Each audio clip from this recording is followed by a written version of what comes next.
आप सबको मेरा जय जिनेन्द्र।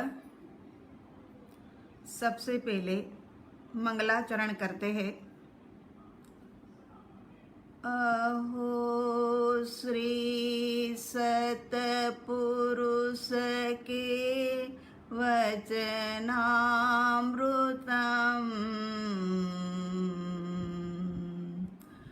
जगहितकरम्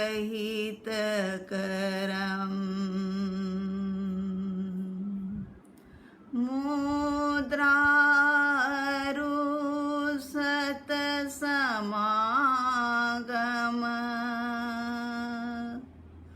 सुप्त चेतना जागृत करण सुप्त चेतना जागृत करण।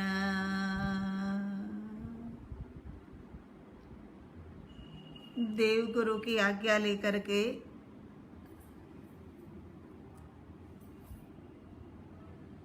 पर्युषण महापर्व का आज दूसरा दिन हम मानते हैं कि भावों के अंदर में भी क्रमशः बढ़ोतरी हुई होगी।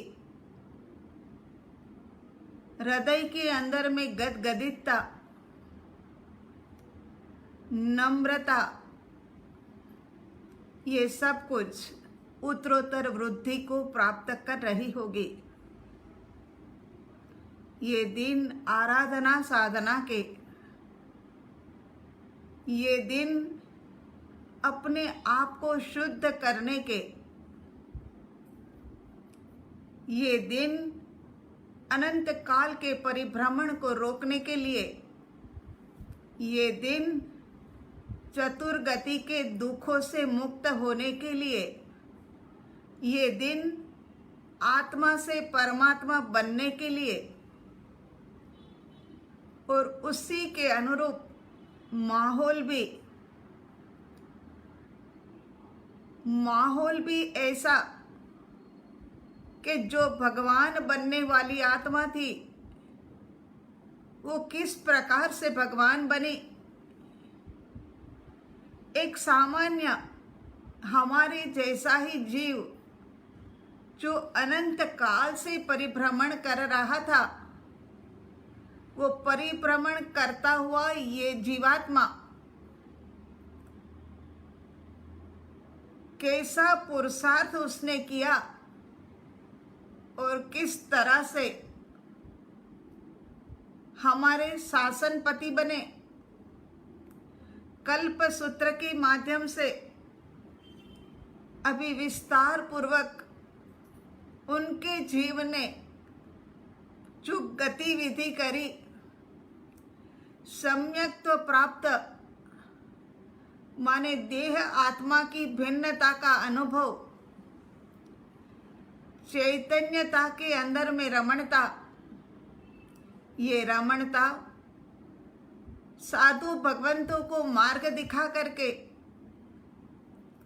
और साधु भगवंतों की अपार कृपा हुई। वो महावीर स्वामी भगवान की जीवात्मा नैसार के नाम से जो थी, उसी के अंदर में नैसार ने मोक्ष मार्ग के ऊपर प्रथम चरण रखा, माने सम्यक दर्शन को प्राप्त किया। अभी अभी सुना, जीवात्मा यदि चारित्र से भ्रष्ट हो जाता है तो फिर ऊपर उठने का अवसर मिलता है, लेकिन जब श्रद्धा से भ्रष्ट हो जाता है तो अनंत भव बढ़ जाते हैं।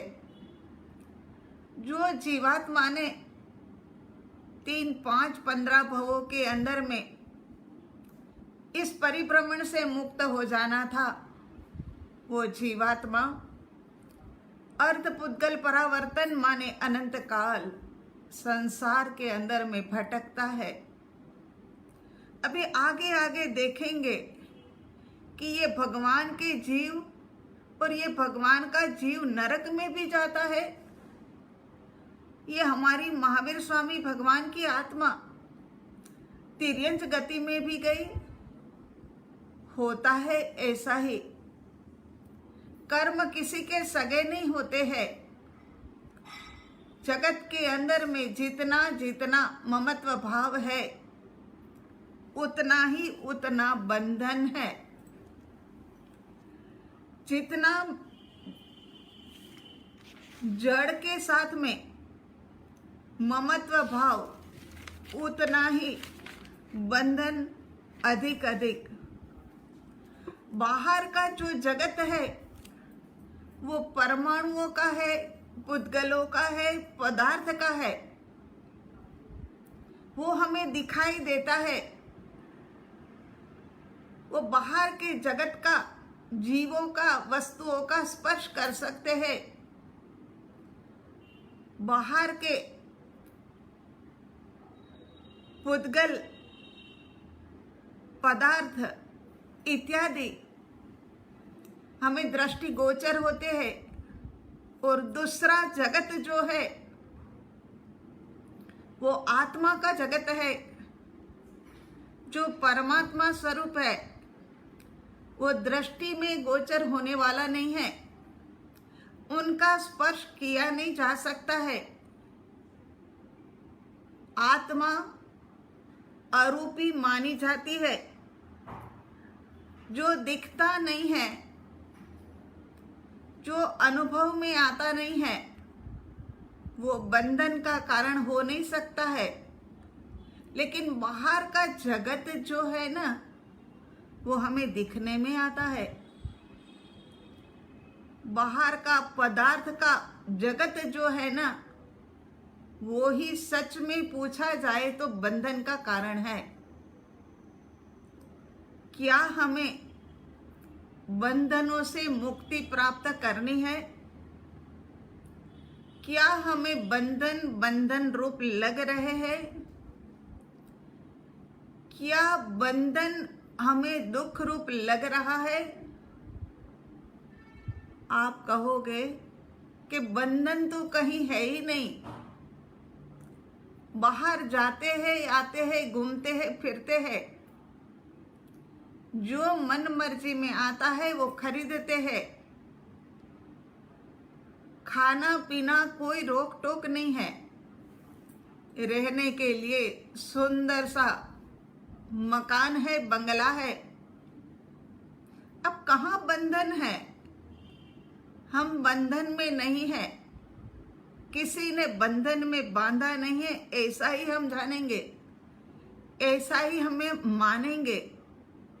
लेकिन ये मानना शब्द जो है ना, वो बड़ा खतरनाक शब्द है। जो हम मानते हैं ना, ऐसा होता नहीं है, मगर हम मानने लग जाते हैं कि यहाँ पर कुछ बंधन रूप है ही नहीं। हम तो पूरी तरह से स्वतंत्र है। और बंधन किसी का हो तो वो बंधन हम रहने देने वाले भी नहीं है।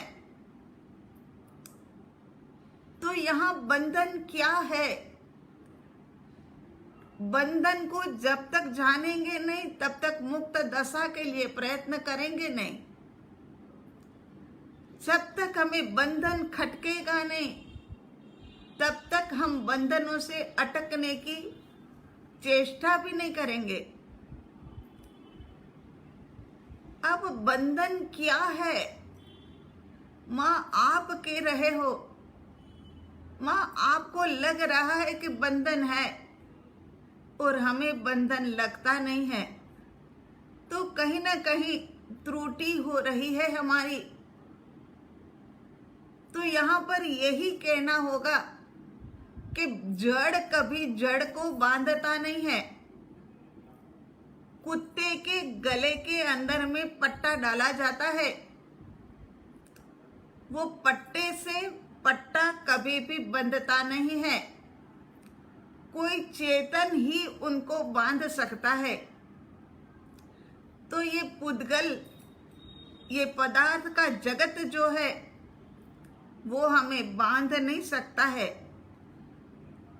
यदि हम कहे कि ये वृक्ष तो मुझे छोड़ ही नहीं रहा है, उसको ऐसे हग करके उसके पेड़ को पकड़ करके बैठ जाओ, खड़े हो जाओ और फिर कहो कि ये मुझे छोड़ ही नहीं रहा है,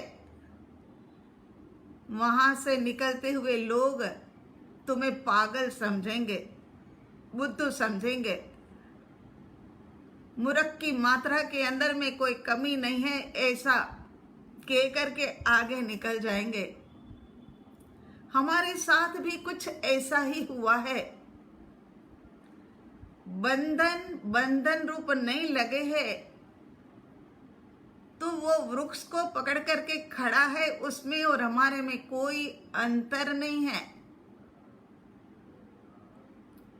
बांधा है किसने?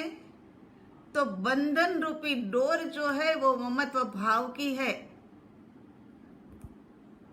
जहां जहां हमने ममत्व किया, मैं पने का भाव किया, ये मेरा मेरा ऐसा भाव किया, उसी ने ही हमको बांधा है। ये ममत्व की डोर जो है वो बहुत ही मजबूत है।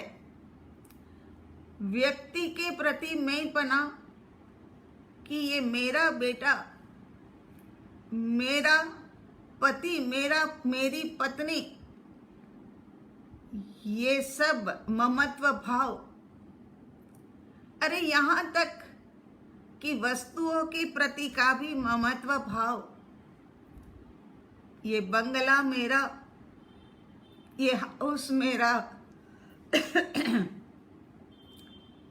ये घर मेरा, ये गाड़ी मेरी, ये सब कुछ मेरा, ऐसा कहते कहते इतने ममत्व भाव के रस्सों से बंध गए हैं कि वो मेरा नहीं है, ऐसा सोच भी नहीं सकते हैं। अब प्रश्न ये है कि भीतर के परमात्मा के साथ हमें संबंध बनाना है। मूल बात तो यही है ना। बात तो हमने इन दिनों के अंदर और बाकी भी जीवन भर के अंदर यही बातें करनी है ना, क्योंकि कार्य जो करना है वही बात होगी। कार्य हमें करना है, अनंत काल का परिभ्रमण जो है उसको अटकाना है, अनंत दुखों से मुक्त होना है, यही कार्य हमने करना है। तो अब भीतर के आत्मा परमात्मा के साथ में संबंध कैसे जोड़ा जाए? तो यहाँ कहते हैं कि हमें बांधने वाला जो पदार्थ है उसके प्रति का ममत्व छोड़ दिया जाए। पदार्थ को जैसे बांधने वाला कोई नहीं है, चेतन ही उसको बांधता है, वैसे ही हमने ही, चेतन ने ही ममत्व भाव करते हुए पदार्थ के साथ में एकता स्थापित की है। उदाहरण के तौर पर जैसे कि एक संत था, नदी के किनारे पर बैठा था, ऐसे ही बैठे बैठे देखता है कि आहा, सोने का गिलिट चढ़ा हुआ, पूरा सोने का, भीतर में लकड़ी वाला बांबू तैरता हुआ आ रहा है। तैरना अच्छी तरह से जानता था संत। छलांग लगाता है, छलांग लगा करके वो बांबू लेने के लिए पुरुषार्थ करता है, हाथ पैर मारता है और वो सोने जड़ित, रत्न जड़ित बांबू जो था, जो बेशकीमती था, वो संत के हाथ में आ गया। अब संत ने अच्छे से उसको पकड़ लिया कि ये बांबू लग रहा है कि मूल्यवान है। वो लेकर के एकदम सख्त हाथों से पकड़ करके रखा है। इतने में नदी के अंदर में वह वंटोड़ आंधी माने एक भंवर सा आ जाता है। वो भंवर ऐसा तीव्र गति से चल रहा है, फिर भी संत अपना हाथ पैर मार रहा है। मुट्ठी के अंदर में दबाया हुआ जो दंड था सोने रत्न जड़ित, उसको भी पकड़ करके रखा है। लेकिन ये तो भंवर बढ़ता ही जा रहा है। न जाने कब मुट्ठी खुल गई। तैरना अच्छी तरह से संत जानते थे, इसी कारण से अब वो भंवर में से भी निकल करके नदी के किनारे तक पहुंच जाते हैं। नदी के किनारे पर बैठ करके अफसोस मनाते हैं, रोते हैं। लोगों ने पूछा, अरे क्या हो गया, आप क्यों रो रहे हो? संत ने उत्तर दिया कि मेरा सोने का दंड जो था वो ये भंवर के अंदर में बह गया। लोगों ने समझाया कि अब गया तो गया, मगर आपकी जान तो बच गई ने। क्या वो सोने का रत्न जड़ित दंड था वो उनका था? ना, उनका नहीं था।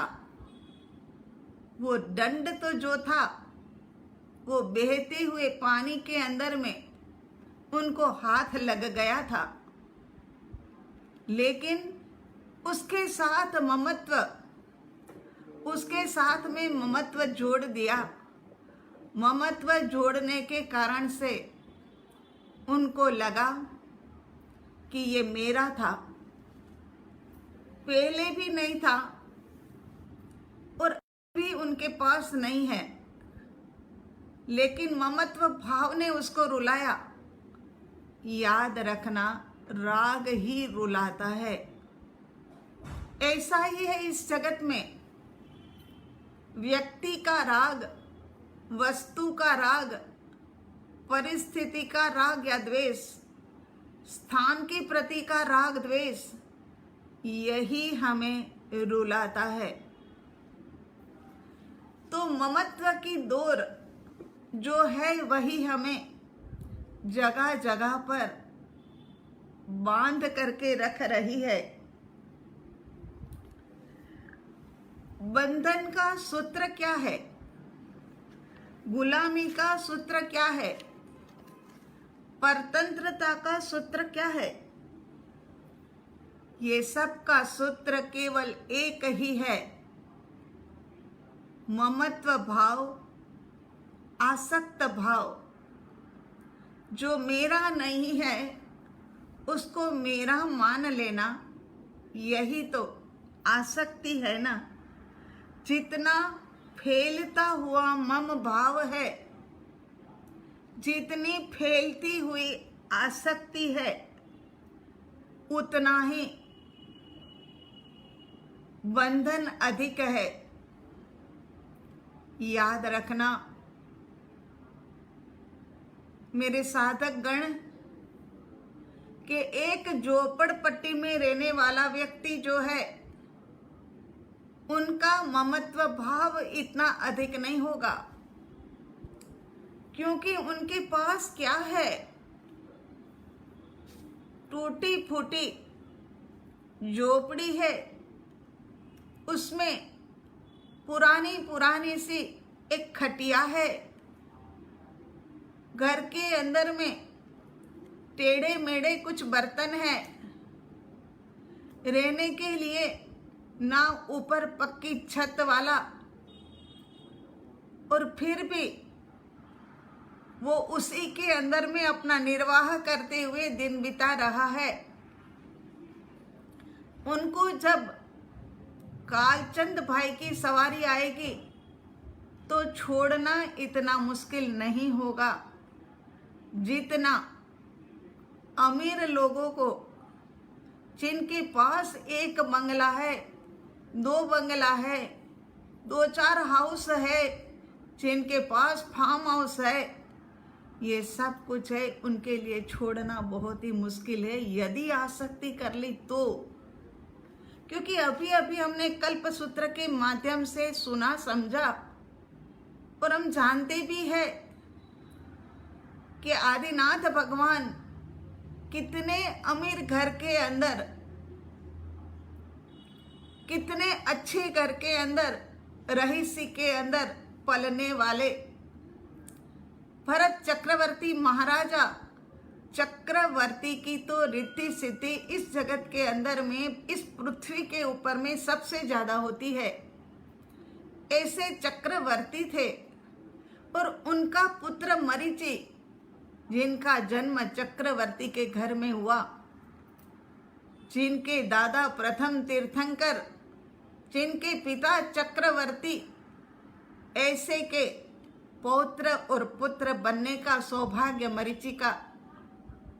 क्या कमी थी वो चक्रवर्ती के महल के अंदर में, फिर भी मरीचि ने साधु वेश अंगीकार किया। उनको ये लगा कि ये पदार्थ के अंदर में, व्यक्ति के अंदर में, वस्तु के अंदर में कहीं पर भी सुख नहीं है। सुख तो मेरी नीच की आत्मा के अंदर ही है।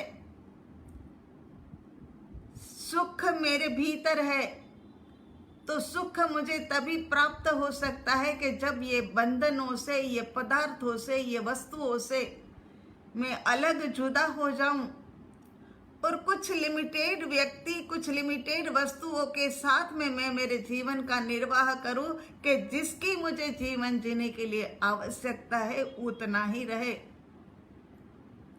और निकल पड़े, चल पड़े।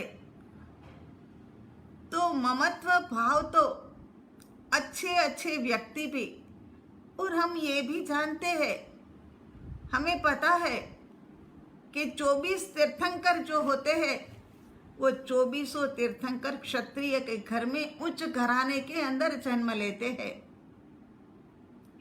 शांतिनाथ भगवान, कुंथुनाथ भगवान, अरनाथ भगवान, ये तीनों तीर्थंकर परमात्मा तो चक्रवर्ती भी थे, लेकिन फिर भी राजपाट को छोड़ा, राजघराने को छोड़ा, अनंत अनुकूलताएं छोड़ी और निकल पड़े अपने मुकाम की ओर, सिद्धालय की ओर, अपने स्वघर की ओर। ये पराये घर के अंदर में उनको सुख नहीं दिखा, ये पर घर के अंदर में उनको शांति नहीं मिली, उनको पर व्यक्तियों के साथ में आनंद प्राप्त नहीं हुआ। इसी कारण से दीक्षित होकर के जंगल की ओर चल पड़ते हैं। वो समय का दीक्षित जीवन भी पूरी तरह से परिसहों से भरा हुआ, प्रतिकूलता तो नहीं कहेंगे, क्योंकि अपने आप से ये परिसर सहने के लिए, उपसर्ग सहने के लिए ये भव्य आत्माएं, ये सिद्ध बनने वाली आत्माएं, ये शुद्ध आत्माएं निकल पड़ी है।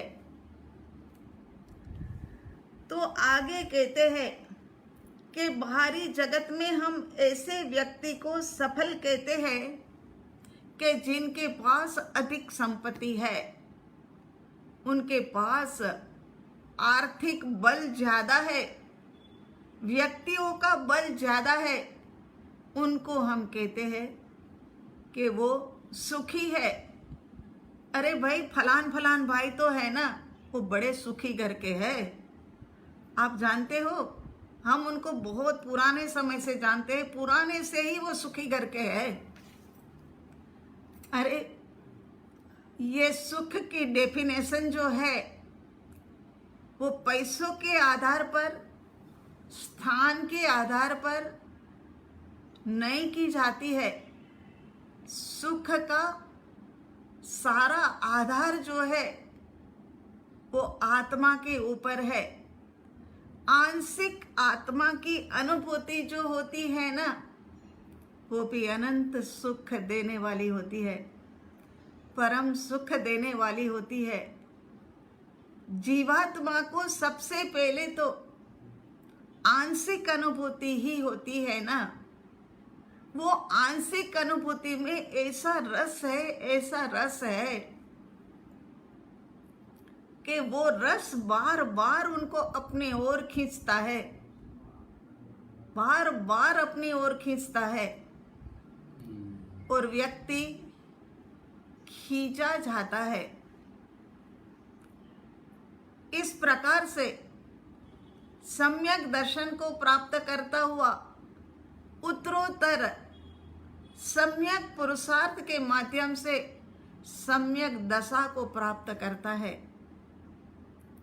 सम्यक दशा को प्राप्त करता हुआ जीव कुछ ही समय के अंदर में स्वघर को पहुंच जाता है।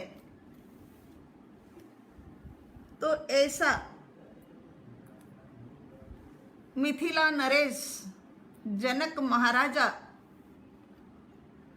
देशना सुनने के लिए जाते हैं। पूरी परिषद उपस्थित हो गई है, गुरुजन भी पधार चुके हैं, लेकिन देशना शुरू नहीं हो रही है। उसी के अंदर में ऋषि मुनि भी थे, अन्य अन्य लोग भी थे, सेठ और साहूकार भी थे। सब अंदर अंदर में सोचते हैं, फुनफुनाते हैं कि अरे ये क्या बात है कि देशना शुरू नहीं हो रही है। कुछ ही मिनटों के अंदर में जनक महाराजा पधारते हैं। जनक महाराजा के पदार्पण के साथ ही देशना शुरू हो जाती है। सभा के अंदर में थोड़ा थोड़ा कुछ कोलाहल होने लग गया। जहां कोलाहल नहीं था वहां लोगों के मन में शंका होने लग गई कि ये गुरु भगवंत भी कैसे होते हैं। देखो, राजा महाराजाओं की राह देखते हैं, इंतजार करते हैं, जबकि गुरु भगवंत के लिए तो न राग न द्वेष कुछ नहीं होना चाहिए। ऐसा सोचते हैं तो कोई धीमी धीमी आवाज में कोलाहल करते हैं। सभा के अंदर में देशना शुरू हो गई, प्रवचन शुरू हो गया। कुछ ही मिनट के अंदर में देवगण को ये लगा कि ये तो गड़बड़ हो जाएगी। लोगों को ये लग रहा है कि ये राजा होने के नाते इनकी राह देखी गई है, लेकिन ऐसी बात नहीं है। लोगों के मन के भाव बिगड़ रहे हैं, लोगों के वाणी के अंदर में कुछ कुटिलता आ रही है। तो हमें जाकर के ये संशय को दूर करना चाहिए। देवता गण एक लीला रचाते हैं और मिथिला नगरी के अंदर में आग फैला देते हैं। पूरी मिथिला नगरी ऐसे आग से दहक रही है। दहलती हुई ये मिथिला नगरी और चलती हुई यहाँ पर परमात्मा स्वरूप की देशना अरे छोड़ करके सारे के सारे भागे। कोई कहता है मेरा घर जल रहा है, कोई कहता है मेरी झोपड़ी जल रही है, कोई कहता है कि अरे मैंने पीछे में रखे हुए साधु संत कहते हैं कि मेरी पोतिया जल रही है। पोतिया माने पोतड़ी जो होती है ना नीचे बांधने वाली, वो जल रही है। और पूरा पांडाल जो खचाखच व्यक्तियों से भरा था, वो सारा पांडाल खाली हो जाता है। केवल गुरु भगवंत है और जनक महाराजा है।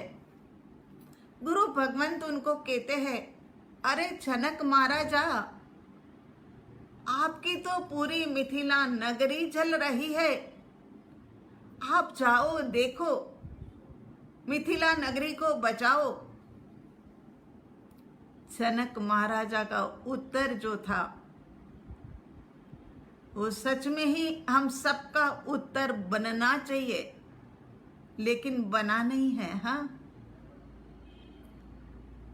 कि अरे गुरु भगवंत, मिथिला नगरी के अंदर में मेरा तो कुछ भी नहीं है, जबकि मिथिला के राजा है, वहां मेरा तो कुछ भी नहीं है, और जो मेरा है ना वो तो मैं लेकर के ही बैठा हूं, मुझे कोई चिंता नहीं है। कुछ मिनटों के बाद, ये तो देवों की एक लीला थी ना, उनको सबको मन के अंदर में जो दुविधाएं, सुनने वाले श्रोताओं के मन में दुविधा खड़ी हो गई थी ना, इसी कारण से ये लीला रचाई गई थी। कुछ ही समय के बाद में जब ये लीला शांत हो गई और जब देखा सबने फिर आकर के पांडाल के अंदर में, तो केवल श्रोता के रूप में जनक महाराजा एक ही बैठे हुए हैं। वो समय पर गुरु भगवंत ने उनको सबको समझाया कि देखो, आपके मन के अंदर में ये शंका हो गई थी कि राजा होने के नाते हमने इनकी राह देखी, क्योंकि तब के गुरु भी ऐसे थे।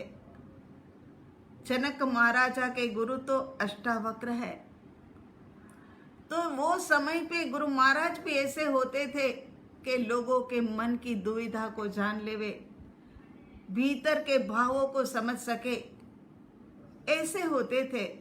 उन्होंने कहा कि मैंने राजा होने के नाते राह नहीं देखी, ये सम्यक दृष्टि जीव कुछ ही भवों के अंदर में स्वघर को पहुंचने वाला ये जीव जनक महाराजा का, इसी कारण से हमने इनकी राह देखी थी।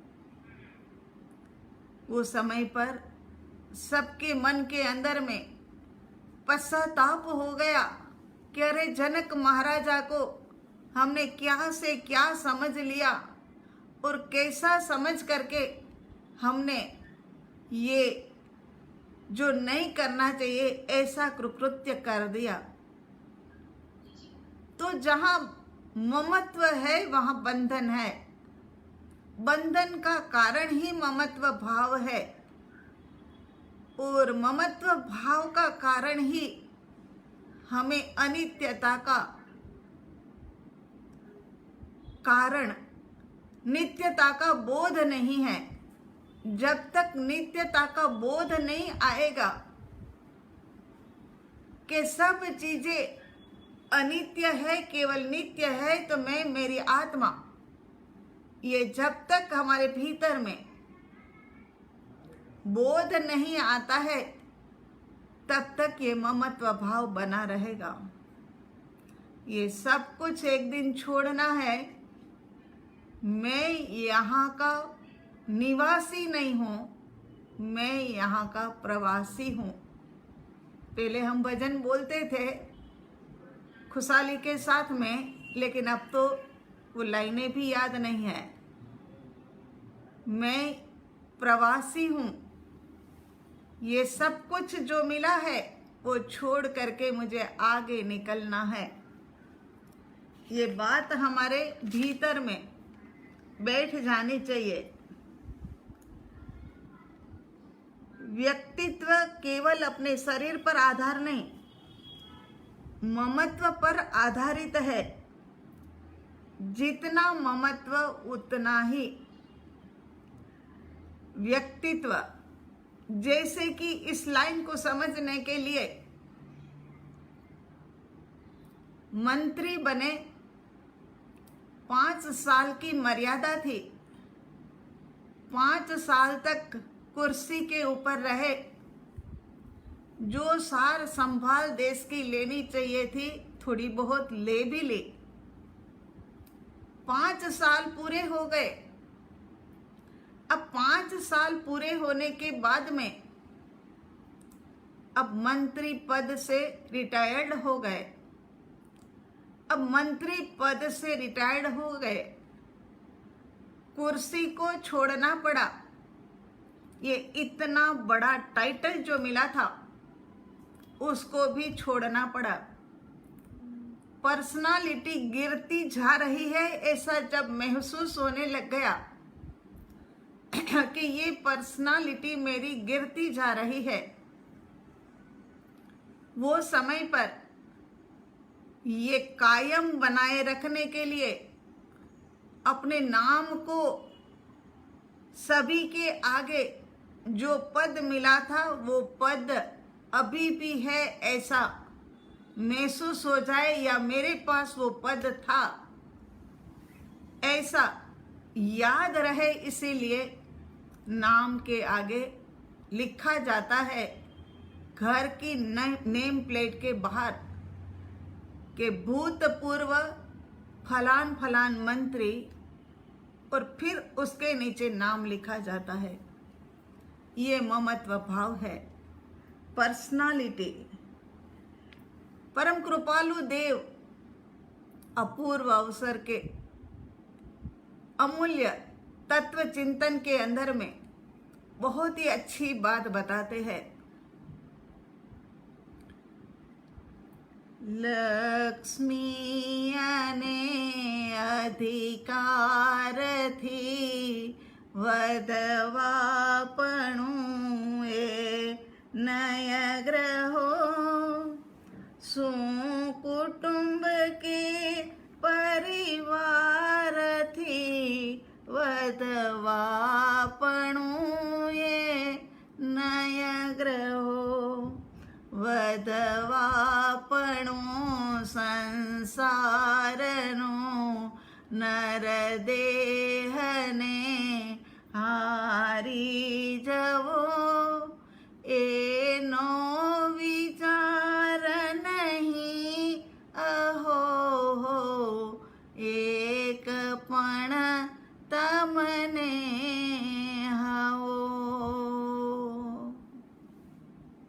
ऐसा है, लक्ष्मी और अधिकार जैसे जैसे बढ़ता जाता है वैसे वैसे हमें लगता है कि ओहो मेरे पास तो बहुत कुछ बढ़ रहा है। लेकिन याद रखना, जैसे जैसे ये लक्ष्मी, अधिकार, कुटुंब, परिवार बढ़ता जा रहा है वैसे वैसे कहते हैं परम कृपालु देव के नर देह ने हारी जवो, माने नर देह को हार रहे हैं हम। नर देह को हारना और हार रहे हैं वो मानना नहीं, यही हमारी सबसे बड़ी भूल है। हमने आज के स्वाध्याय में शुरू से ही कह दिया कि मान लेना ये सबसे बड़ी गलती है। तो यहाँ कहते हैं कि एनो विचार एक पल के लिए भी तुम्हें नहीं हुआ। ओहो कितनी बड़ी गलती कर दी है।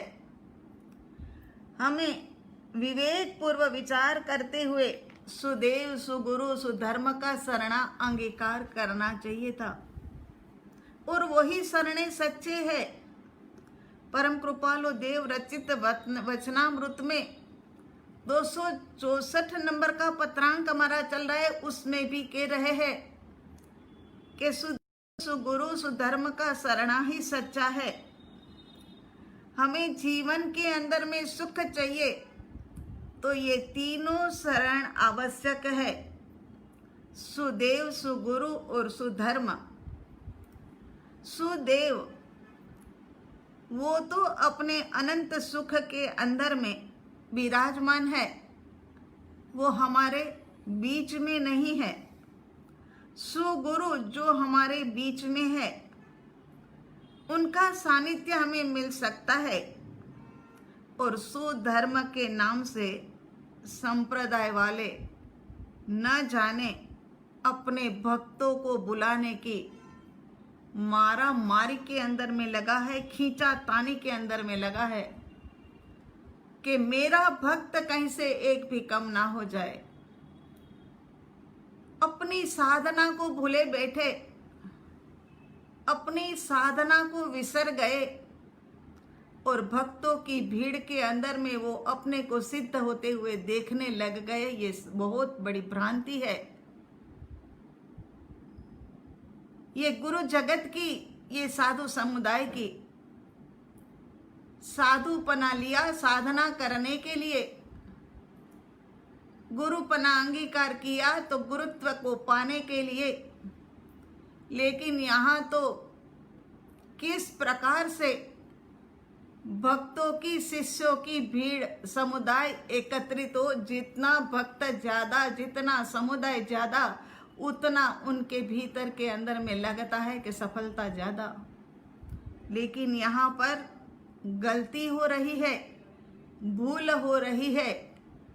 और जो सुगुरु होते हैं उनका तो एक हाथ सुदेव ने पकड़ करके रखा है और गुरु का दूसरा हाथ जो होता है उससे उन्होंने अपने शिष्यों को पकड़ करके रखा होता है। वो ही सुगुरु होता है। और एक हाथ से परमात्मा का हाथ पकड़ा हुआ है, दूसरे हाथ से अपने शिष्य समुदाय का, आत्मार्थी जीवों का शिष्य समुदाय भी ना कहे, जो आत्मार्थी और मोक्षार्थी है उनका हाथ पकड़ रखा है और साथ साथ में ही उनकी यात्रा चल रही है। गुरु चल भी रहा है और गुरु चला भी रहा है।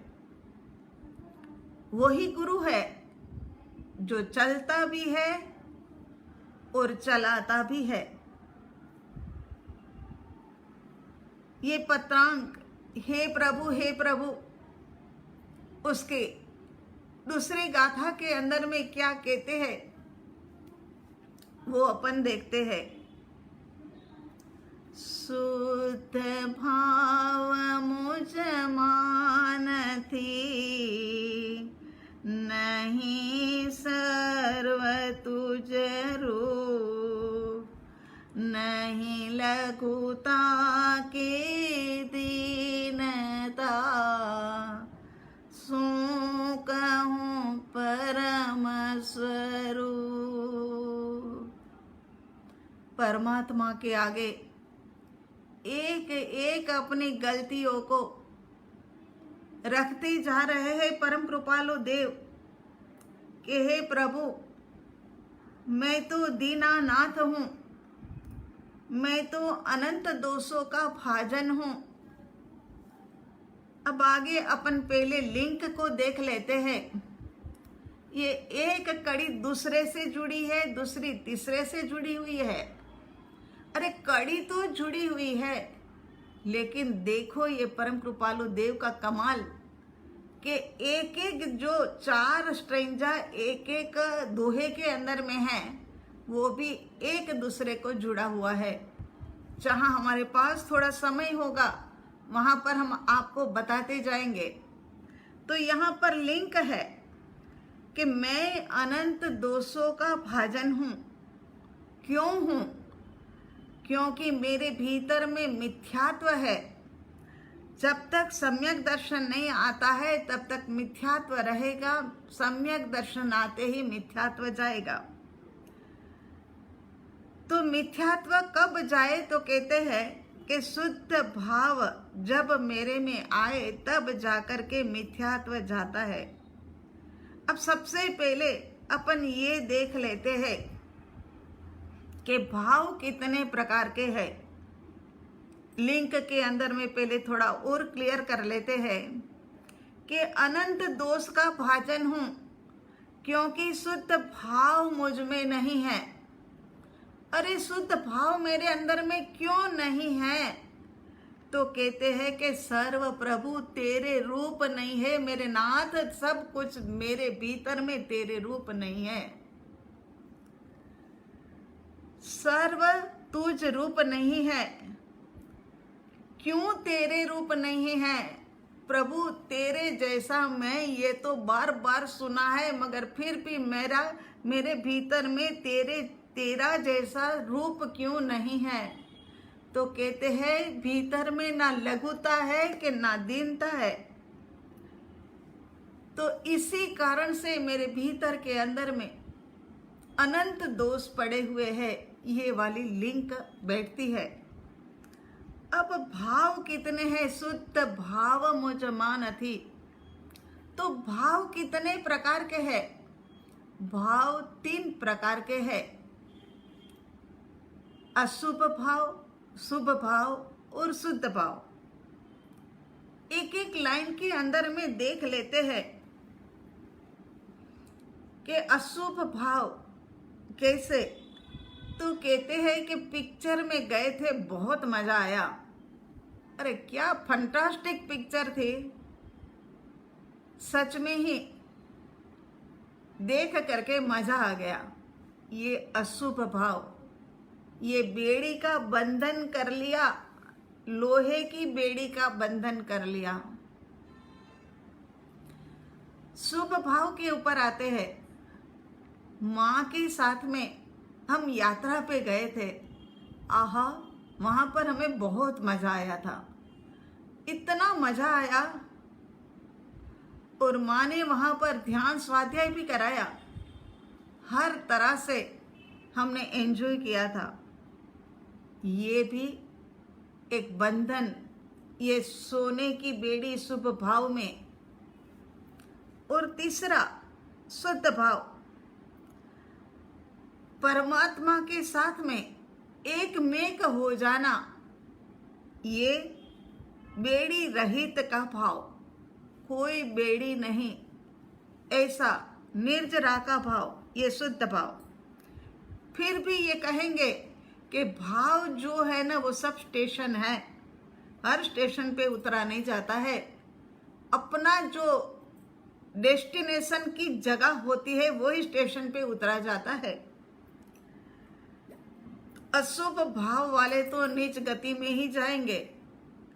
नीच गति 2 प्रकार की है, नरक गति और तिर्यंच माने पशु पक्षियों की गति। उसके बाद में शुभ भाव वाले उच्च गति में जाएंगे। उच्च गति के माने देव गति या मनुष्य गति के अंदर में। और शुद्ध गति वाले 3, 5, 15 भव देव और मनुष्य गति का करते करते कर्म निर्जरा करते हुए सिद्धालय के अंदर में अनंत सुख के अंदर में विराजमान हो जाते हैं। ये शुद्ध भाव है। अब शुद्ध भाव जिनके भीतर में सम्यक दर्शन की प्राप्ति हो गई है, उनको 7 गति वर्जित हो गई है। वो 7 जगह पर जाएंगे नहीं, 7 जगह 7 स्थानों पर जाएंगे, जन्म नहीं लेंगे। नरक गति के अंदर, तिर्यंच गति के अंदर में, देव गति में वाणव्यंतर, भवनपति और ज्योतिषी वो भी नहीं बनेंगे। और मनुष्य का जन्म लेंगे तो स्त्री योनि और नपुंसक योनि में भी जन्म नहीं लेंगे। ये 7 जगह 7 स्थान उन्होंने अब तोड़ दिए हैं, वर्जित कर दिए हैं। ऐसा शुभ भाव भक्त भगवान को कहते हैं कि हे प्रभु, ऐसे अनंत सुख के अंदर में शुद्ध भाव के अंदर में मैं कब विराजमान होऊंगा? मेरे भीतर में ऐसा शुद्ध भाव क्यों नहीं आता है कि जो अनंत कर्मों के नेचरा करे? मेरे प्रभु, मेरा कहाँ दोष है? आगे कहते हैं कि शुद्ध भाव माने क्या, ये भी समझना बहुत आवश्यक है। शुद्ध भाव माने एक साक्षी भाव, ज्ञाता दृष्टा भाव, ज्वाइन हुए बिना, जुड़े बिना, क्रिया प्रतिक्रिया करे बिना, बस केवल शांति देखते रहना, दूरी और मौन बनाए रखना। कहीं पर भी जज बनने के लिए जाने की आवश्यकता नहीं है। जैन कभी भी जज नहीं होता। जजमेंट करता है वो जैन नहीं होता, याद रख लेना। उसके बाद में आगे कहते हैं कि हे मेरे प्रभु, हे मेरे नाथ, मेरे भीतर में सर्व तुझ रूप नहीं है, नहीं सर्व तुझ रूप।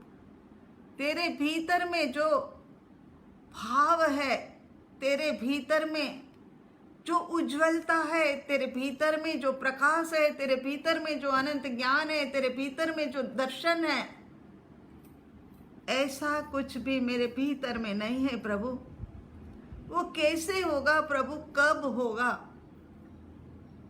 एक जो जीव अंतर्मुखी दशा में आ जाता है ना, उनको फिर घड़ी दो घड़ी का भी समय ज्यादा लग जाता है। उनको लगता है कि अब एक दो भव करना पड़ेगा, तो भी वो कैसे हो पाएगा। यहाँ परम कृपालु देव परमात्मा के समक्ष बैठ करके प्रत्यक्षता का अनुभव करते हुए उनकी आंखों में आंखें डाल करके कहते हैं कि हे प्रभु, सर्व तुझ रूप मेरे भीतर में कब होगा?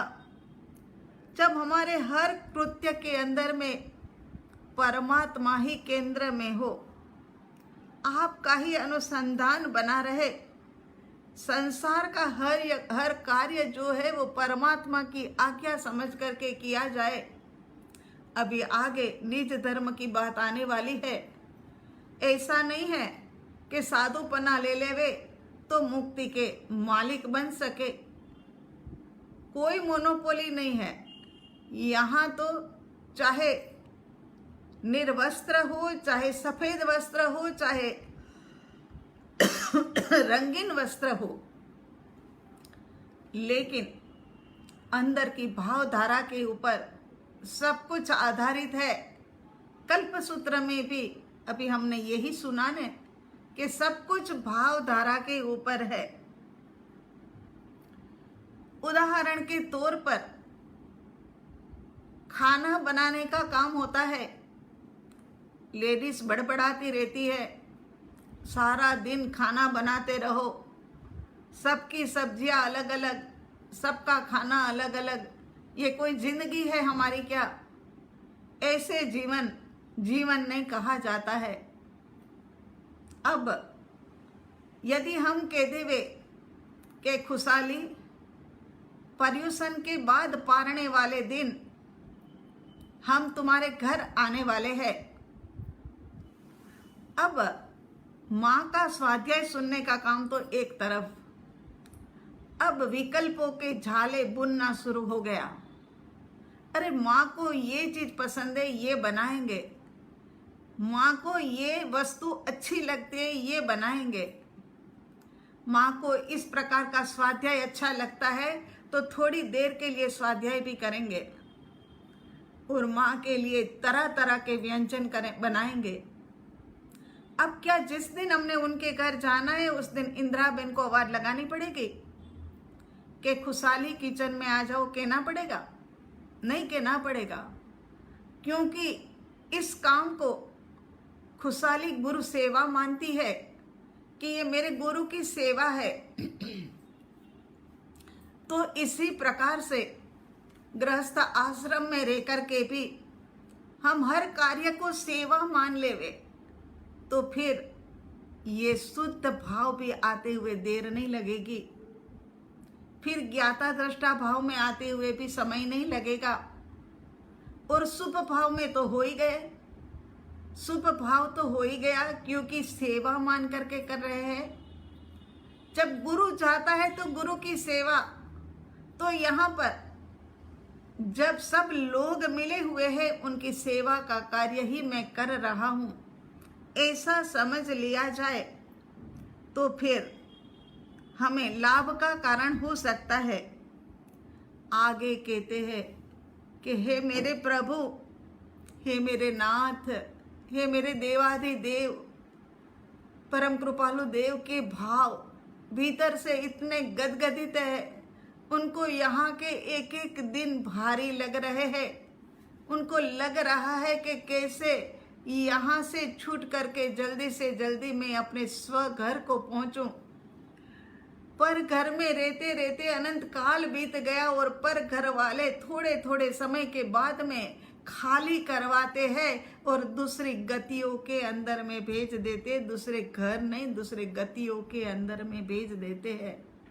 अब कब मुझे उसमें से विश्राम मिले, कब मुझे विराम मिले, ऐसा सोचते हुए परम कृपालु देव कहते हैं कि हे प्रभु, छूटना तो है लेकिन नहीं लघुता के दीनता, मेरे भीतर में लघुता भी नहीं है और मेरे भीतर में दीनता भी नहीं है। मेरे प्रभु, मैं कैसे छूटूंगा। लघु माने बहुत ही छोटा, विनय नम्रता से भरा हुआ। कहते वो भी मेरे पास नम्रता और विनय भी नहीं है, आत्म गुणों का पुंज नहीं है, तो शुद्धता कैसे प्रकट होगी प्रभु। नहीं लघुता की दीनता, सभी कार्य को प्रभु की सेवा मानते हुए याद आता है वो रिजर्व बैंक का सत्य दृष्टांत घटना। 6 काउंटर लगे हुए थे, 6 काउंटर के अंदर में केवल एक काउंटर के ऊपर में भीड़ जमा रहती थी, बाकी के 5 काउंटर खाली। मैनेजर देखता था, मैनेजर लोगों को कहता भी था कि आगे के काउंटर खाली पड़े हैं, वहां जाकर के पैसे निकलवा लो ना। लोग मना करते थे। बड़ा आश्चर्य होता था कि अरे ये क्या चक्कर है कि मिस्टर पीटर बैठे हैं वो एक ही काउंटर के ऊपर भीड़ है, बाकी के सब काउंटर खाली पड़े हुए हैं। लोगों को पूछते थे कि क्या बात है, लाइनों में घंटों तक खड़े रहकर के पैसे निकलवाने के पीछे क्या रहस्य है। लोग उनको बताते थे कि ऐसा है कि इनके हाथ से जो पैसे लेते हैं उसमें बरकत रहती है। दूसरे ने बताया, क्या बताऊं, मैं 50,000 निकलवा करके गया, मेरी बैग कहीं खो गई, लेकिन दूसरे दिन फिर वही की वही बैग किसी ने मेरे घर पर आकर के पहुंचा दी। ये इनके हाथों से लिए हुए पैसे का कमाल है। तीसरा कहता है कि इनके हाथ से लिए हुए पैसे जो है वो घर के अंदर में वापरते हैं, लेकिन घर के अंदर में सुख और शांति बनी रहती है। अब तो मैनेजर साहब और भी ज़्यादा अधिक सोच में पड़ गए कि ऐसा क्या है इनके पास कि सब इनसे ही पैसे लेना चाहते हैं। इन्होंने, मैनेजर साहब ने मिस्टर पीटर को एक दिन अपने घर पर शाम के समय पर भोजन के लिए, डिनर के लिए इनवाइट किया कि आप हमारे घर पर भोजन के लिए अवश्य पधारिए। और भोजन के लिए मिस्टर पीटर पहुंचते हैं, बातें होती है। सब बातें करते करते ये मेन पॉइंट के ऊपर मैनेजर साहब आ गए कि पीटर साहब ऐसा क्या है कि जिसके कारण से लोग आपके हाथों से ही पैसा लेना चाहते हैं। पीटर साहब कहते हैं कि मैं खुद भी स्वयं भी ज़्यादा कुछ अधिक नहीं जानता, लेकिन इतनी बात जरूर है कि मैं भावों से भर करके और जब जिसको भी पैसा देता हूँ उनके लिए गॉड ब्लेस यू कह करके पैसे पकड़वाता हूँ, बस कि इनका कल्याण हो, इनके पैसे से बरकत बनी रहे, ये भाव मेरे भीतर में जरूर होता है। ये इतनी बात का इतना बड़ा, इतने शुभ भाव का इतना बड़ा रिजल्ट है। तो यहाँ आध्यात्मिक जगत के अंदर में तो संस्कारों का गुणाकार होता है, जितना है उतना नहीं, उससे अधिक अधिक अधिक और अधिक मिलता रहता है। तो ऐसे के अंदर में मेरे भीतर में तो प्रभु लघुता के दीनता भी नहीं है। लघुता माने कुछ नहीं हूँ, दीनता माने मेरे पास कुछ भी नहीं है। लघुता का उत्कृष्ट उदाहरण अगर लिया जाए तो लल्लू जी महाराज, जो परम कृपालु देव के परम भक्त थे, वो लल्लू जी महाराज परम कृपालु देव से उम्र में तो बड़े थे ही थे, क्योंकि परम कृपालु देव तो बहुत छोटी उम्र के अंदर में ये सारा धर्म प्रचार कर चुके थे। इनकी तो उम्र भी छोटी और लल्लू जी महाराज उम्र के हिसाब से भी बड़े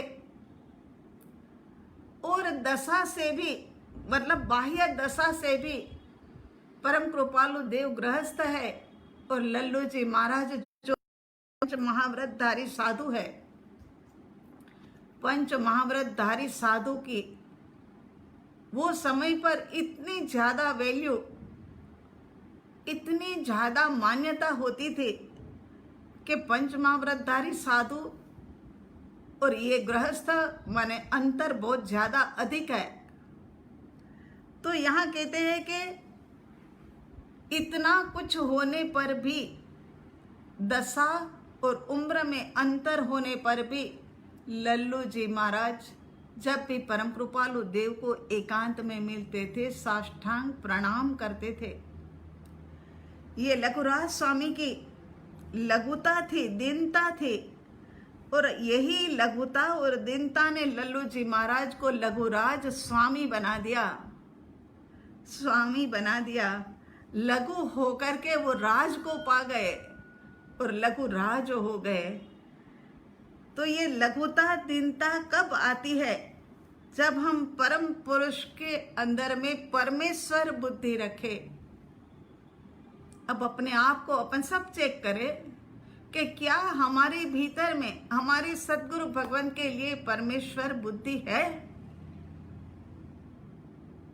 क्योंकि सद्गुरु के प्रहार भी सहन करने मुश्किल होते हैं। सद्गुरु ठोक ठोक करके इंसान को परमात्मा बनाने का कृत्य करता है।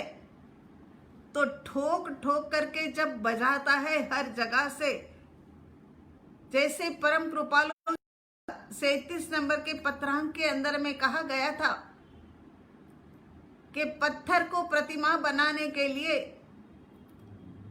जो मतलब छेनी और हथौड़ों का प्रहार करना पड़ता है, इसी प्रकार से इंसान को ईश्वर बनाने तक पहुंचाने में सद्गुरु को भी छेनी और हथौड़े लेकर के कभी कभी प्रहार करना पड़े, तब भी शिष्य उनके चरण की सेवा करने से चूके ना। यदि ऐसा है, परमेश्वर बुद्धि सत्पुरुष के अंदर में है, तो समझ लेना कि हमारे भीतर में ईश्वरत्व प्रकट होगा ही होगा। पर्वत पर से पानी जब नीचे गिरता है, पर्वत पर से पानी जब नीचे गिरता है, तब क्या होता है? तब वो पानी जो है नीचे फिसल करके आ जाता है। और सरोवर के अंदर पानी जब भरा जाता है, गिरता है, वो समय पर क्या घटना घटती है? तो कहते हैं कि वो पानी भरा का भरा रह जाता है। तो सदगुरु की वाणी भी सरोवर की तरह है। सरोवर की तरह हमें सुनना होगा ताकि हमारे भीतर के अंदर में बोध बना रहे। इस प्रकार से हमें सुनना होगा। तो यहाँ कहते हैं कि नहीं लघुता के दीनता सू कहूँ परम स्वरूप। यहाँ तक ही हम रखते हैं। अभी इस गाथा के अंदर में भी कुछ बातें बतानी बाकी हो गई है, रह गई है, लेकिन समय काफ़ी हो गया है। इस कारण से अब आगे का अवसर आने पर ओम अरिहंत, ओम शांति। अब ध्यान के लिए 2 मिनट का समय विश्राम का।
ध्यान के लिए शांत और स्थिर भाव के अंदर में आते जाइए। सरल आसन, आंखें बंद, रीढ़ की हड्डी सीधा,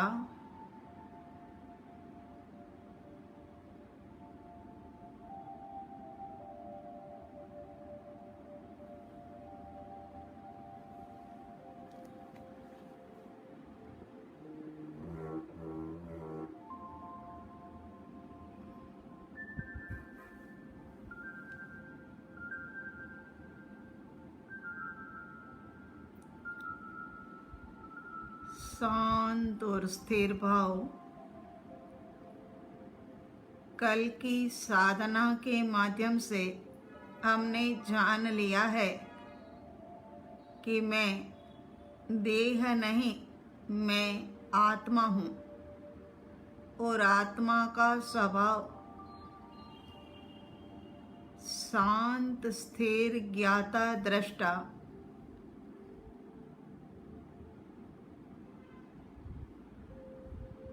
आत्मा का स्वभाव ज्ञाता, दृष्टा, शांत और स्थिर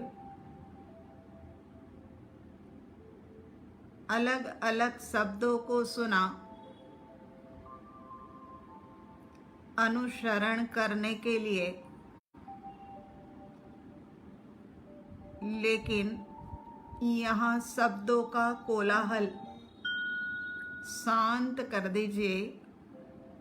केवल एक ही भावना बनी रहे, मैं आत्मा, आत्मा हूँ मैं।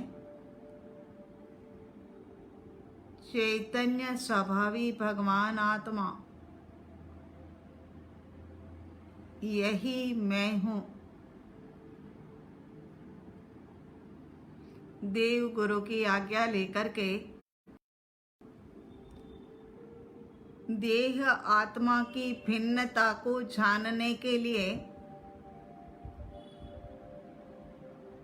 ज्ञाता दृष्टा भाव का पुरुषार्थ करने के लिए आज की ध्यान साधना सबसे पहले मैं आत्मा हूँ दृढ़ता पूर्वक का निर्णय अनंत काल की मिथ्या भ्रांति को मिटा दो।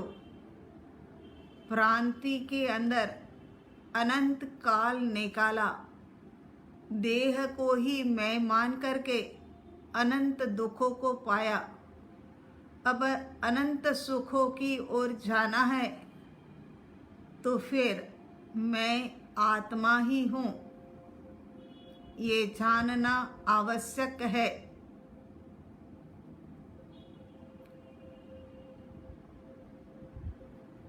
मैं आत्मा हूँ ऐसा दृढ़ता पूर्वक का निर्णय करने के पश्चात, अरे मैं आत्मा और मेरा उपयोग बेशकीमती अत्यंत मूल्यवान जो है वो पर के अंदर में रुल रहा है।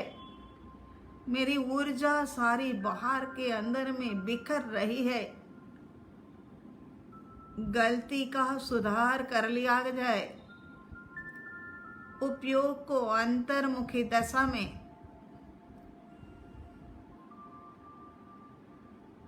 ऊर्जा को अंतर्मुखी दशा में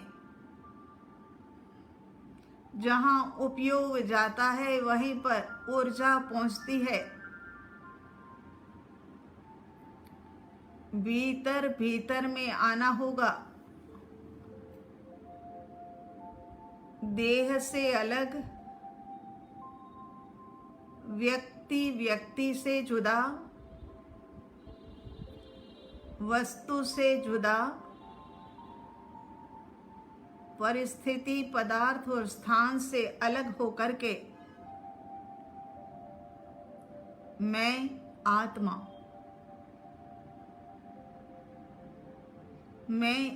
हूँ।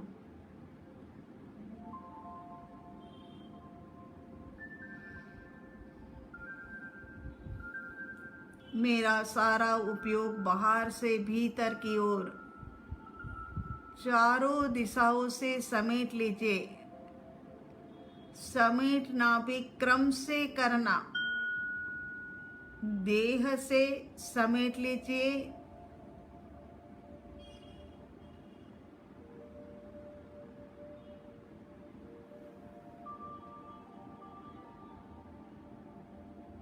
उसके बाद व्यक्ति व्यक्ति से उपयोग ऊर्जा को समेट लीजिए।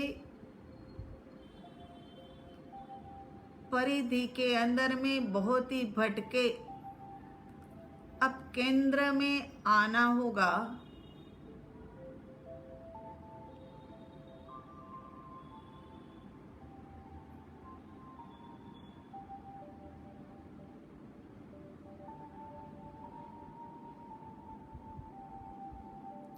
वस्तुओं से उपयोग को समेट लीजिए।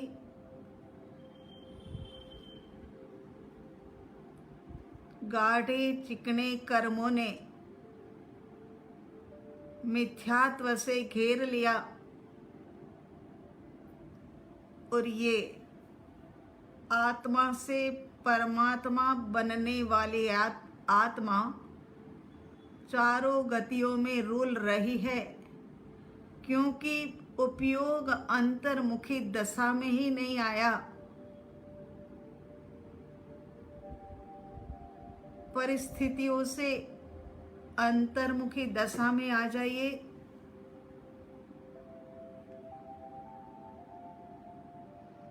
आओ, अंदर आ जाओ, भीतर आ जाओ। इस देह के भीतर में विद्यमान है आत्मा।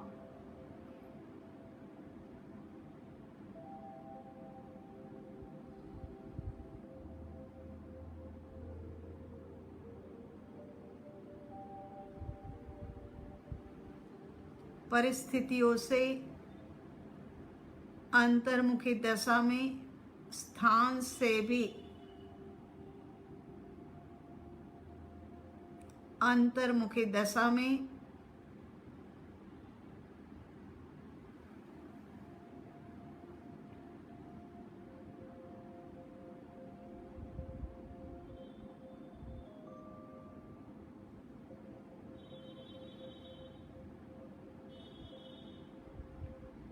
और कहीं पर भी चारों दिशाओं में ऊर्जामय उपयोग फैला हो तो उसको समेट लीजिए। मैं चैतन्य स्वभावी भगवान आत्मा हूँ।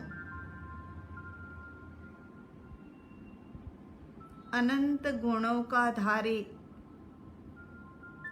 ऐसा मैं आत्मा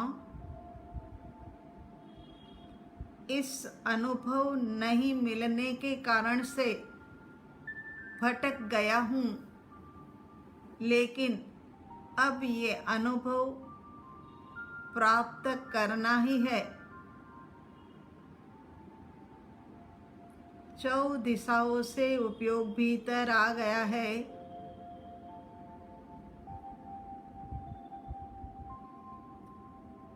अब इस उपयोग को ठहराए रखने के लिए भीतर में किस प्रकार से ठहरे, उसके लिए शांत और स्थिर भाव में, शांत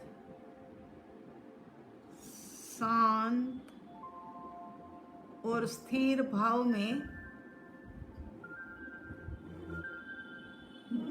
मन वचन काया शांत और स्थिर हो जाए।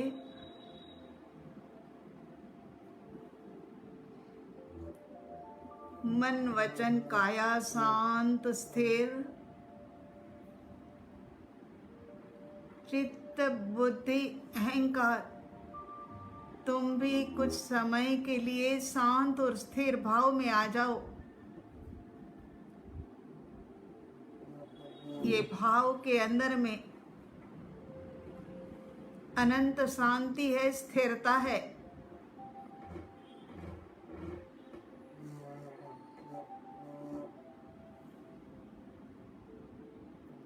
संकल्प विकल्प विचार तुम भी शांत और स्थिर भाव में।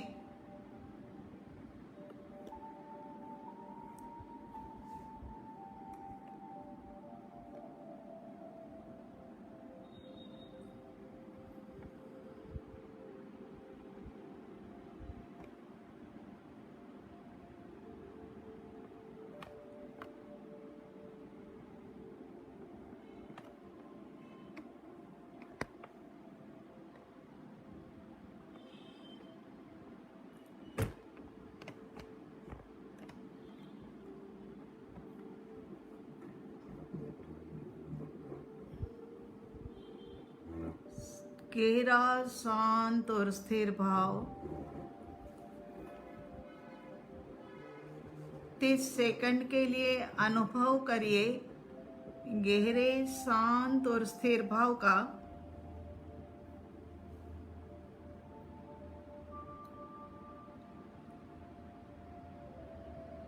उसके बाद अपने लक्ष्य को निर्धारित करिए। लक्ष्य पूर्णता का होना चाहिए। 3 बार दोहराते हुए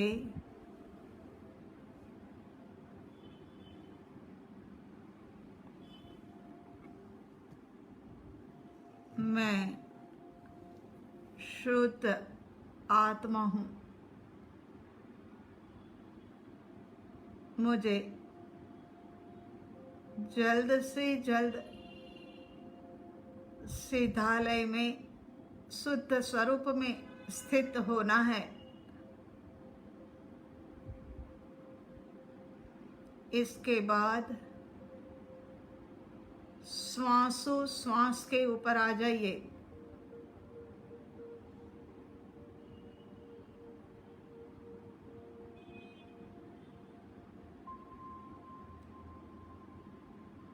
देह और आत्मा को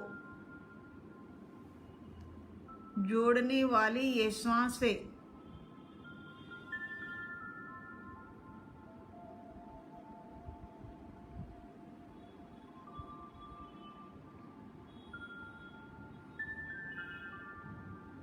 वेद ज्ञान पूर्वक जानना और देखना है।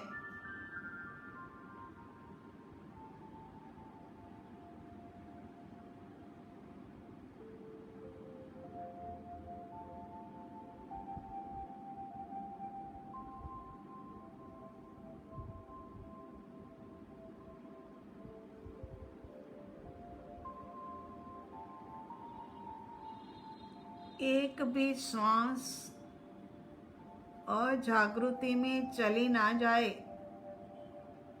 निंद्रा, प्रमाद, आलस्य, संसार जनित संकल्प विकल्प में ना बीते। यदि हम चाहे तो एक श्वास में अनंत कर्म की निर्जरा कर सकते हैं और एक ही श्वास के माध्यम से अनंत संसार को बढ़ावा दे सकते हैं। श्वास लेने वाला अलग और जानने देखने वाला मैं आत्मा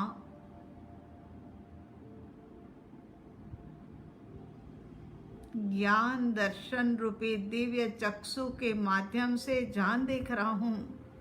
पूरी तरह से भिन्नता कर दीजिए।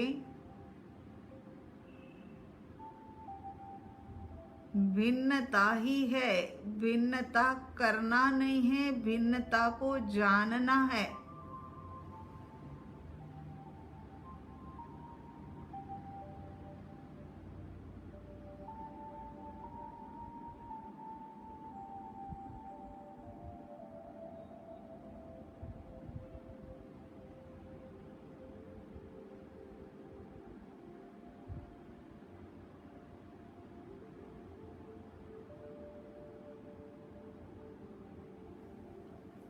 कल हमने जाना था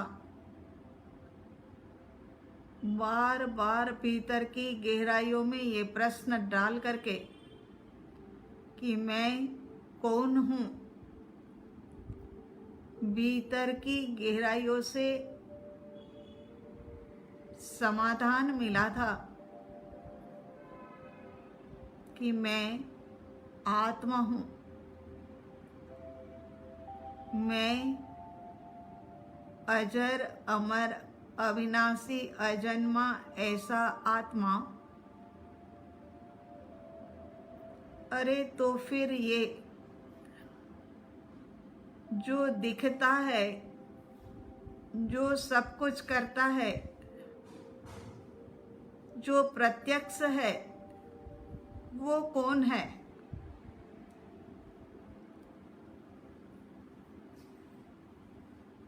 पंच तत्व से बना हुआ ये देह है। पंच तत्व कहाँ पर कौन से हमें केवल शरीर दिखता है, पंच तत्व नहीं।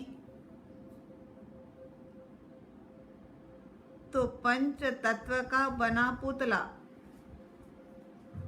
देह आत्मा की भिन्नता का अनुभव करने हेतु कल सत्य को जाना कि मैं आत्मा आत्मा ही हूँ। तो ये देह कौन है, क्या है? पंच तत्व, उसमें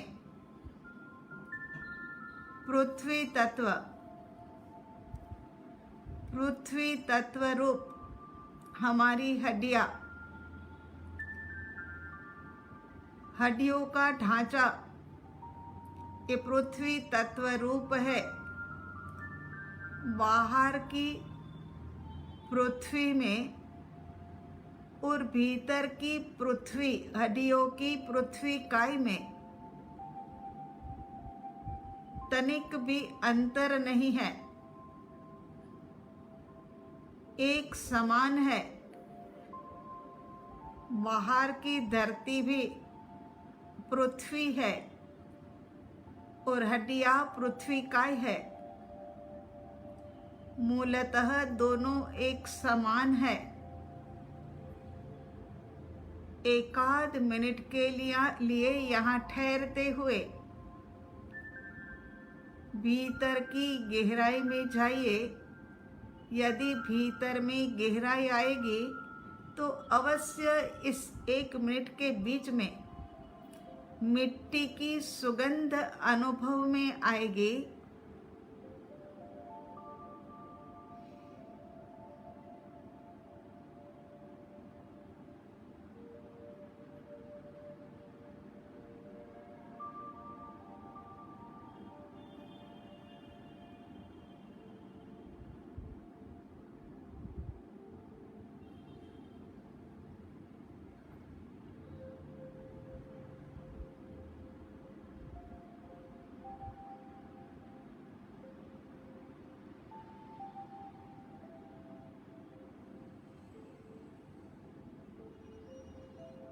साधना करते हुए कभी कभी भारीपन अनुभव में आता है।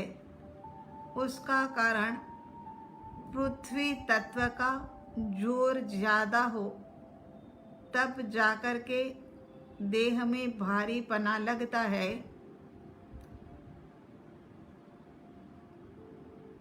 पृथ्वी तत्व को आत्मराम ने जाना और देखा।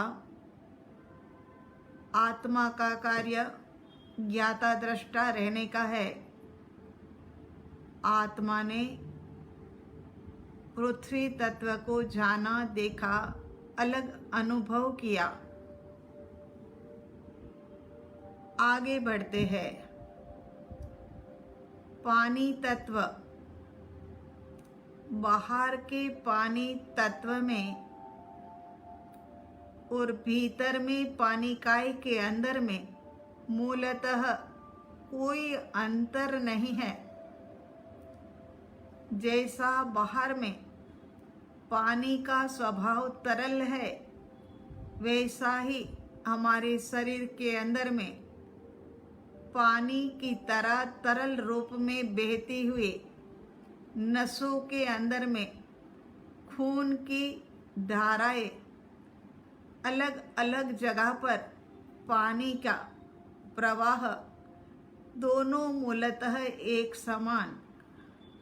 यहाँ पर 1 मिनट के लिए रुक करके एक प्रकार की शीतलता का अनुभव करिए। पानी का स्वभाव शीतल है, अवश्य ये शीतलता का अनुभव होगा। आत्मा जाने देखे पानी काय अलग जुदा अनुभव करे।